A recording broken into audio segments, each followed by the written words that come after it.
Սրտի ստենտավորումը, որ այսօր կարելի ասել համատարածարվում է, պացիենտներին լիարժեք չեն բացատրում և լիարժեք ինֆորմացիա չեն տալիս, թե ստենտավորումից հետո ինչ լուրջ հետևանքներ պետք է լինեն, ինչպիսի, այսինքն կյանքի որակը ինչ ձևով է փոխվելու և նույնիսկ չեն էլ ասում շատերին, որ կրկնվելու հավանականությունը մեծանում է, փորձերը ստատիստիկա կա, այսինքն փորձով պարզվել է, որ մոտավորապես 41%-ի մոտ պացիենտների կրկնվում է, այսինքն ռեցիդիվ է լինում և ստացվում է, որ նորից պետք է ստենտավորում անցնի, բայց ոչ միշտ է ստացվում կրկնակի անցնել ստենտավորում, որովհետև լինում են դեպքեր, երբ որ ընդհանրապես անոթը արդեն շատ վատ վիճակում է։ Այսօր փորձենք ընդհանուր հասկանալ ստենտավորման օգուտները, եթե օգուտներ կան և վնասները և սա կօգնի, որպեսզի շատ պացիենտներ այդ մարքեթինգի հետևից չեն գնային, այսինքն դրանց զոհը չդառնան, որովհետև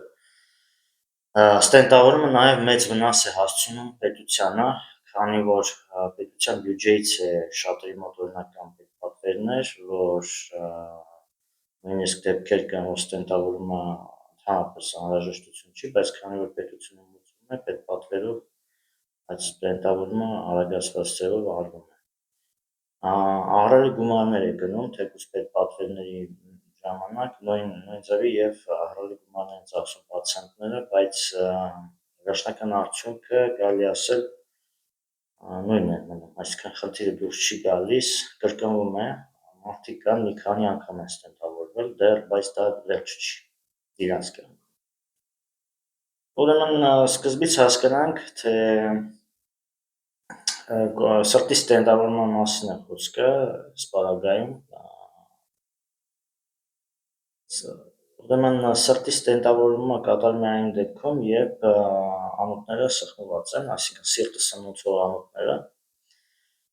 կամ լուսանցքներն են փակ, հնարավոր է, որ սպազմ չլինի անոթներում, բայց լուսանցքները փակ լինեն, ուրեմն սպազմը լինում է մկանային սպազմ, երբ որ անոթների պատերը, այսինքն հարթ մկանային համակարգինքը այդ հատվածում սպազմի տակ է լինում, դա մի քանի խնդիրներ ունի, որոնք կարելի է լուծել պատճառը գտնելու դեպքում, ի դեպ այդ սրտի մկանի սպազմի դեպքում հոմեոպաթիան լավագույն մեթոդներից է, որը լավ օգնում է, դեղորայքային, եթե բուժման մեջ եք նայում, և հաջորդը, որ լուսանցքներն է փակվում, լինում են ճարպերի, այսինքն խոլեստերինի կուտակումներ և լինում են տրոմբոզ կուտակումներ։ Ուրեմն խոլեստերինի կուտակումները սովորաբար լինում է առանց վիրահատման, այդ կուտակումները հանել, եթե պացիենտը ճիշտ սննդակարգ է պահում և երբ որ պացիենտի ճարպային փոխանակությունը և սպիտակուցների փոխանակությունը օրգանիզմում վերականգնվում է, դա հնարավոր է անել ու արագ իջնում է խոլեստերինը, այսինքն իջնում է նորմայի հասնում, ամենահեշտ բժշկվող հիվանդությունից մեկը հենց ճարպերի փոխանակությունն է, որ խոլեստերինը բարձր է լինում, դա հեշտ է իջացվում, հոմեոպաթիայում եմ ես ասում, ժամանակակից բժշկությունը, այսինքն ալոպաթիան, որը դա այդպես է կոչվում, չունի միջոց խոլեստերինի խնդիրը բուժելու համար, բժշկելու նկատի ունեմ, նրանք հիմնականում ստատիններ են նշանակում, որը մեծ վնաս է հասցնում, ուրեմն վիրահատելուց հետո, որպեսզի չկրկնվի, ամեն օր պացիենտը պետք է ստատին խմի, ըստ ժամանակակից մեթոդոլոգիայի, ստատինը ուրեմն որոշակի ֆերմենտների աշխատանք է անջատում, դադարեցնում է, բլոկադայի մեջ է գցում, լյարդում, ստատինը մեծ վնաս է հասցնում լյարդի աշխատանքին, մեծ վնաս է հասցնում, այսինքն ինքը նաև բորբոքում է լյարդը, փորձը ցույց է տալիս, որ օրգանիզմում սնուցումը բոլոր բջիջների ընկնում է, արհեստականորեն, եւ սրտում, որպեսզի խոլեստերինը չշատանա սրտի անոթներում, ստացինով մարդու ամբողջ նյութափոխանակությունը խախտվում եւ մեծ վնասներ են հասցվում եւ ոսկորային հենաշարժի համակարգին եւ ինքնազգացողության եւ լիարդի աշխատանքի Ստացինը չի խմում, նորից է կրկնում, այսինքն ստենտավորման իմաստը կորում է, որովհետև եթե խոլեստերիններ ստենտը դրեցին, պատճառը չհանեցին, այսինքն այդ իմպլանտը դրեցին, բայց նորից կարող է հավաքվել խոլեստերին։ Ստացինը խմում է, մարդը ընկնում է թակարդի մեջ, այսինքն ամբողջ կյանքում պիտի խմի ու պիտի ամբողջ կյանքում նոր հիվանդություններ ձեռք ավելի վատ որը իդեպ նույն ձևի էլի սրտի մկանի վրա է ազդում։ Այս դեպքում արդեն սրտի մկանը սնուցումը քիչ ասեմ, ճիշտ է արյունացնում է, բայց սնդարի նյութերը քչանում են արյան մեջ։ Ստացինը մեծ վնաս է հասցնում։ Ստենտավորումից հետո, եւ նաեւ լինում է տրոմբոզներ անոթների բացի խոլեստերինից։ Տրոմբոզների դեպքում պետք է պատճառը գտնել ընդհանրապես ոսկրուղերի մեջ, այսինքն փայծախի մեջ, այսինքն խնդիրները գտնել որտեղ է թաքնված, ինչի են տրոմբոցիտները շատ, ինչի են լինում են տրոմբոցիտների քանակն է մեծ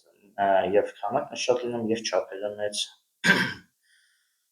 Այսինքն այդ դեպքերում պետք է հասկանալ ինչն է պատճառը եւ այդ դեպքերում եթե պատճառը գտնվում է բուժումը, տրոմբոզը սկսում է քչանալ։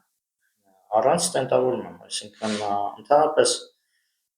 պացիենտների փորձ ցույց է տալ պացիենտների այն մասը ովքեր ստենտավորել են իրենց ավելի դժվար է հետագայում բուժել քան այն պացիենտները որոնք դեռ չեն ստենտավորել ճիշտ է կան պահեր երբ որ ստենտավորումը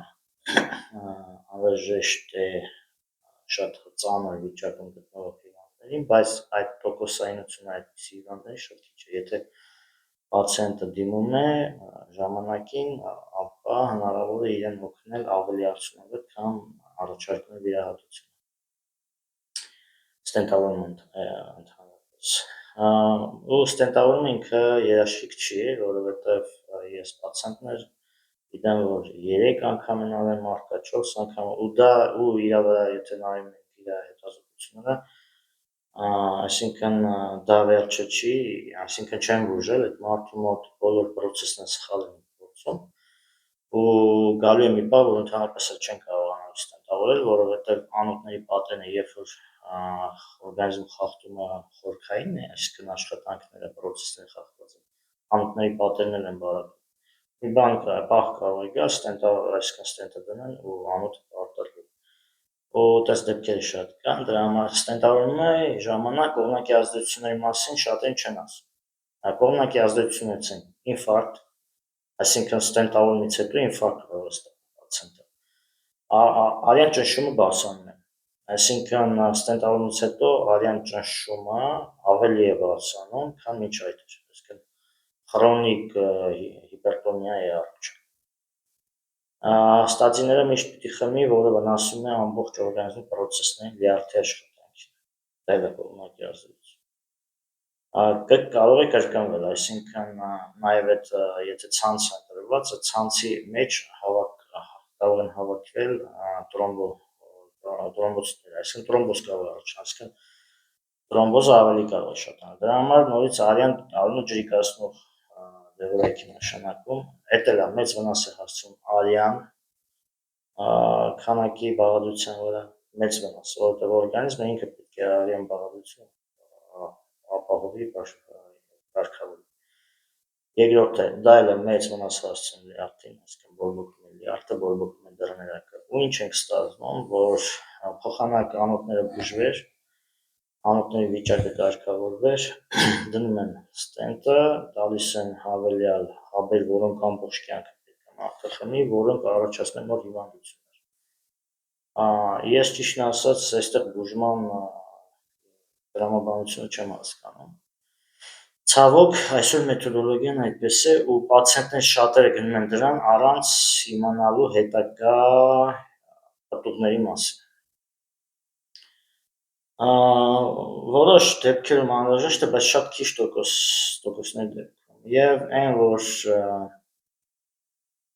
պրոցեդուրան արվում է անվճար, դա չի նշանակում, որ դա լավ է, օրինակ, եթե պետպատվերով են անում պացիենտին, ինքը մտածում է, թե դա լավ է, որովհետև ստենտավորումը ինքը ֆինանսական առումով այդքան էլ էժան բան չի, պրոցեդուրա չի, բայց ամեն ինչ չի, որ անվճարը լավ է, ավելի լավ է մարդը իր ինչ-որ չափ գումարով բժշկվի, լիարժեք բժշկվի, ինչքան կարող է, քան անվճար դնեն ստենտավորում, բացի այդ, պետպատվերի դեպքում ահռելի գումարներ է պետությունից դնում, որը կարելի է ծախսել նույն առողջապահության վրա մեկ այլ ճիշտ ոլորտում, տիպավորություն մարդկանց։ Ուրեմն ստենտավորման խնդիրները իրականում ավելի մեծ են, հետևանքները, օրինակ, եթե ուրիշ անոթների հետ են անում, այնտեղ կարող է օրինակ երեքային համակարգի վրա ազդրի մոտ են անում, կարող է ընթացքում պատռվել երակը կամ զարկ երակը, նայած որտեղ են դնում, էլի։ Այսինքն դա լուծում չի, բայց սրտի դեպքում նաև նշեմ, որ սրտի ինֆարկտից հետո ստենտավորումը չի օգնում այսինքն ինֆարկտը չի իշխանում, որ ինֆարկտը չի կրկնվի, ընդհանրապես ընդհակառակը, երբ որ ստենտավորում են անում, ճնշումը արյան ավելի է բարձրանում շատերի մոտ, ու ինֆարկտի կրկնվելու հավանականությունը որոշ դեպքերում ավելի մեծ է։ Ինֆարկտը դա նույնպես լինում է ռեաբիլիտացիոն ձևով ճիշտ բուժել հոմեոպաթիայով ինֆարկտի հետևանքները և նվազեցնել կրկնվելու հավանականությունը։ Առողջ եղեք։